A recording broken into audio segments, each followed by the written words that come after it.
त्यामध्ये आपण काही महत्त्वाचे विषय सुद्धा मांडलात, त्याच्यावर काय आढावा?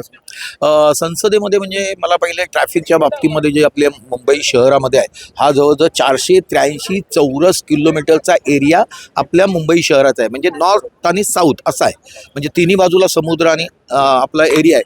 आणि याच्यामध्ये जो सेन्सस झाला हा 2011चा सेन्सस झालेला आहे. आता 2011चा सेन्सस नंतर सेन्सस कधी होतो तर 10 वर्षातनं एकदा, म्हणजे 51, 61, 71, 81, 91, 2011 आणि आता 2011 नंतर सेन्सस. त्या सेन्ससच्या अनुषंगाने त्यावेळेची लोकसंख्या ही 1,20,00,000ची मुंबईची लोकसंख्या आहे. आज मुंबईची लोकसंख्या जर आज मी सेन्सस आता चालू करणार 2027ला पण चालू करतोय, तर त्याच्यामध्ये मला वाटतं 2 कोटीपेक्षा जास्त होईल.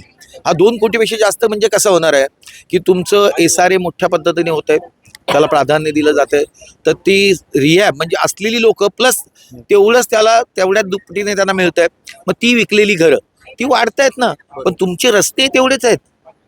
तुमचे रस्ते तेवढे ते वाढणार नाही आहेत, कारण त्याचा 483 स्क्वेअर किलोमीटर चौरस किलोमीटर हाच एरिया आहे, त्याच्यामध्ये काही वाढ होणार नाही आहे.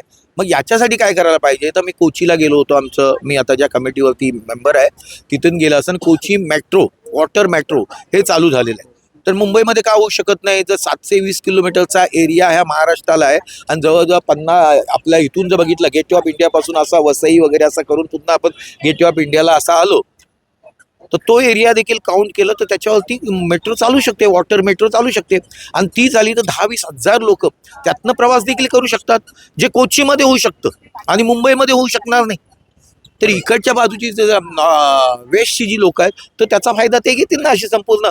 मग तो भार रेल्वेवरचा भार, मेट्रोवरचा, त्यानंतर मी मेट्रो आणि रेल्वेची कनेक्टिव्हिटी करून टाकलेली आहे, तर ती एक चाललेली आहे. इथलं पण आता कनेक्टिव्हिटी तेच करतोय मी, की जोगेश्वरी स्टेशन रेल्वेचं मेट्रोला करतोय, 6 आणि 7चं कनेक्टिव्हिटी करतोय.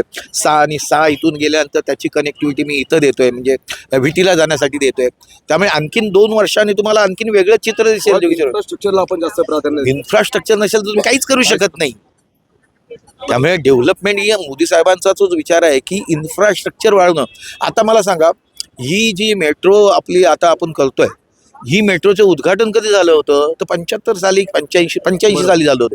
आता 85 पासून आतापर्यंत काही नाही झालं. 2014 नंतर त्याला गती दिली.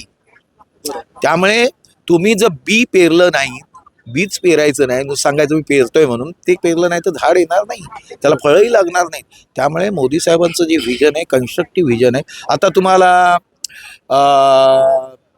आपण जे वातावरणामध्ये जे ड्रोन आपण हे केले, ड्रोन दीदी म्हणून आणलं होतं, माहिती आहे तुम्हाला?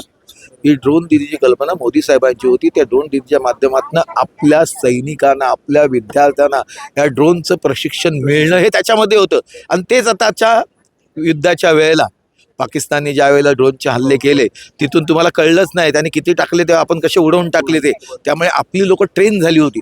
याच्या मागे व्हिजन आहे, याच्या मागे कल्पना आहे, याच्यामध्ये बुद्धिमत्ता आहे, आणि ती वापरतात आपले पंतप्रधान.